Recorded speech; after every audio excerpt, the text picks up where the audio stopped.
friends? Let's try this again. Hold on.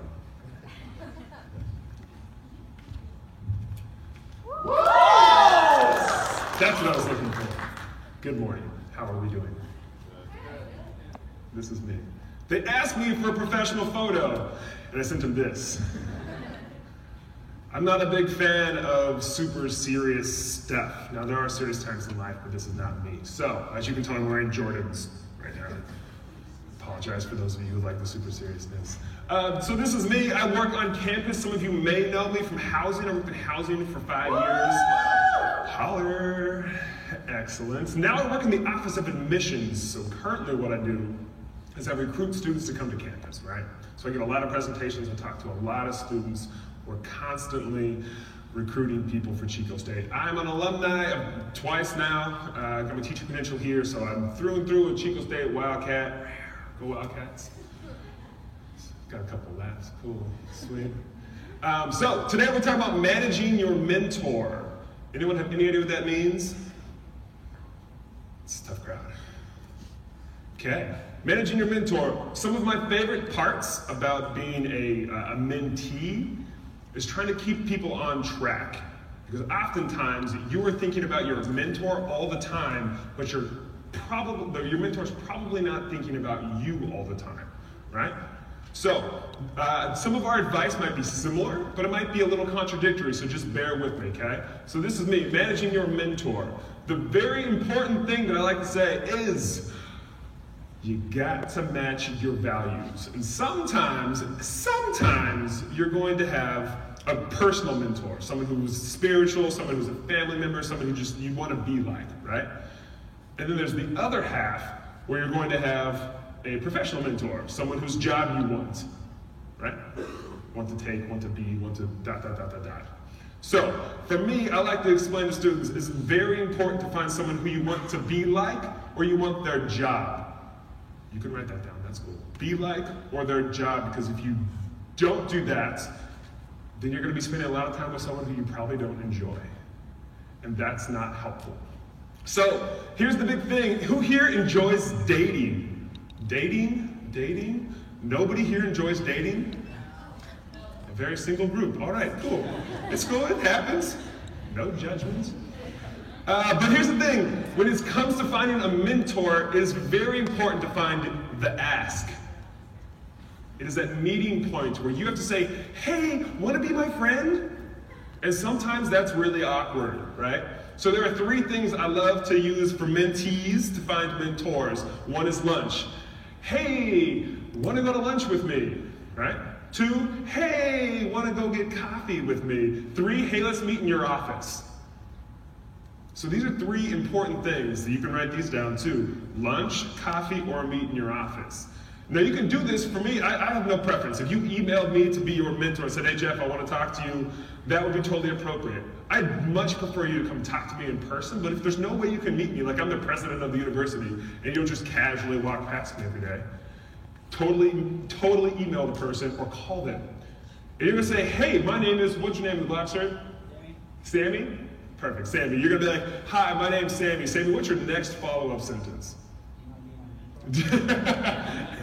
Want to be my mentor? That could be a sentence. I might say, and so if I wanted to be your mentee, right, and you are, let's say, the director of a training and development firm, and that's really what I want to do, I'd say, hey, dear Sammy, I really like what you do. I'm a student at Chico State, and I'm super interested in doing this as a professional staff member, right? Is there a time where we can do one of these 3 things? Go to coffee, go to lunch, or can I stop by your office and just pick your brain about these things? That's super important, right? And when you get there, you damn well better be prepared. Because it's going to be super awkward when you're like, hey, mentor! And they're like, hey, Sammy, you know? So a couple of things I like to express is that don't be a robot. You're more than welcome to come in with notes, mental notes, that is totally fine. But ask the person how their day's going. Get to know them a little bit.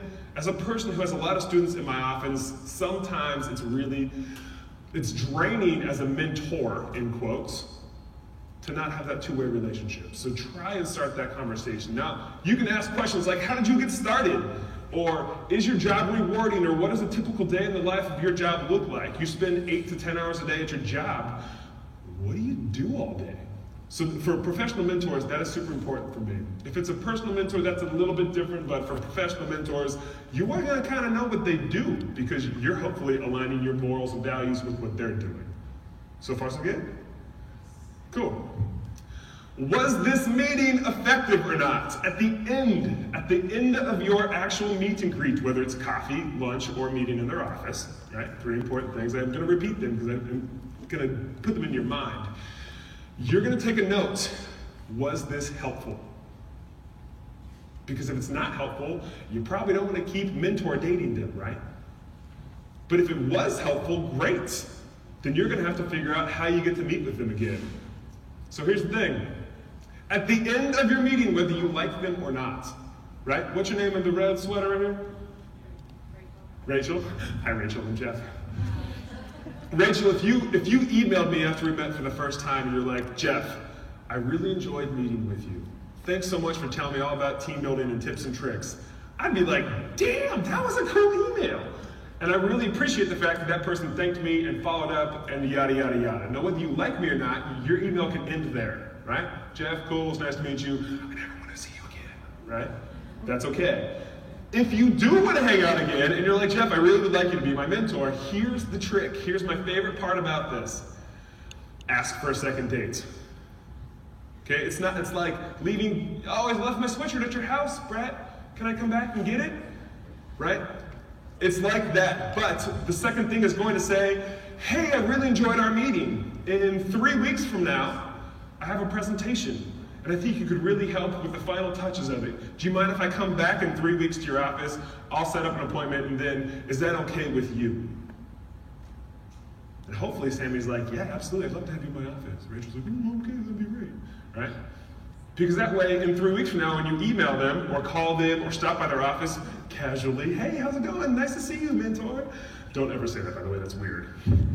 You're going to be like, oh, remember when I emailed you and you said yes to that email? I'm here, right? Because it's not going to be weird at that point because you've already made that connection. So make sure that you follow up this thank you email with a making your next meeting. Tips and tricks. Be honest with your mentor. Tell them what you need, right? If you want to learn what they do for a living, great. If you want to know how they got to where they are, great. Be honest. Tell them what you're thinking, right? What it's not. This person is not going to be your psychiatrist. They're not going to be your therapist. Well, they might be, but not yet, okay? You want to treat them as a source of information, but don't try not to unload everything on them at once, okay? Cool so far? Ask for help. This is what they're there for. Who here likes to ask for help? 2 or 3 people, excellent. Who here likes to give help? Most of us, right? But most people don't like to ask for help because it feels weird or needy or clingy or whatever, right? But most people like to give help. So as a mentor, don't forget, or as a mentee, don't forget to ask your mentor for help, okay? And the very last piece is this is my favorite part. Mentor's advice is not always gold. I'll repeat that. Your mentor's advice is not always gold. They are human. They often may not fully align with what you want to do, but you can utilize your mentor for what they have and what they have to offer. But if you find yourself going, I don't know if I really connect with that piece of advice, don't take it, right? Because you're a critical thinker. You are an analyst of your own mind. This is where you get to say, that was cool advice, but I think I'm going to go this way, Michael Pratt. That was cool, but I really don't think that was what I want to do. So, as a recap, make an ask, right? Figure out where you're going to go. Evaluate if it feels good or not. Then you're going to say, I'd like to hang out again. And then continue that process, like rinse, wash, repeat, right? Cool. Any questions now that we're here? I know I'm the last person between you and lunch, I believe. So of course. Awesome. Well, thank you so much. Have a wonderful day. What's up? Question. What's your name? Alex. Alex, I'm Jeff. That's Mitch too. So when you ask your mentor to lunch or coffee, would you be the one to pay for the coffee or? Oh, great question, great question. If you ask your mentor to lunch or coffee, are you expected to pay? No, I know you're broke. That's it. That's the real answer. You're not expected to pay. If you offer to pay, great. If you can afford that, awesome. I'd be so thrilled if someone's like, hey, I want to buy you coffee. I may or may not accept, but almost always, this is a me preference, I always buy my mentee wherever we go. Because I know you all are broke. As rich as your parents might be, you all are broke college students, and I'm super aware of that. So, great question, great question. The office meeting often doesn't have that awkwardness of having to pay or not. Yeah, good thought. What else? Anything else before I walk off? This is me slowly leaving. Cool, thank you. Enjoy that.